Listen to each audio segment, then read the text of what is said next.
Well, welcome to this demonstration video of the all-test TSH whole blood serum and plasma test packs.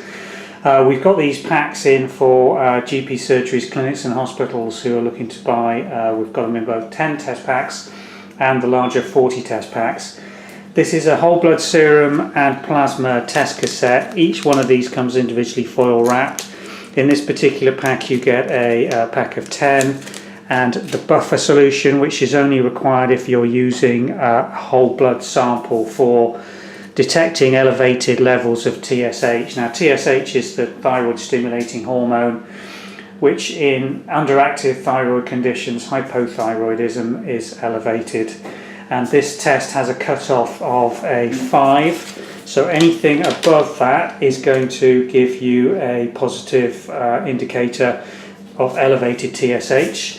That's micrograms per litre, and this test also has no cross-reactivity with high levels of FSH and HCG, so it's perfectly okay to do this during pregnancy and at any time during the month in female patients.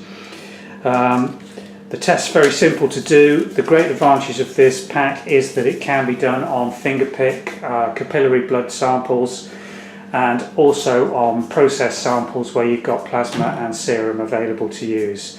So these are available from the ValueMed websites. They're in packs of 10 and 40, and they are intended for professional point of care screening only. There is a home test version of this with self-test instructions, including everything in a single test pack available also.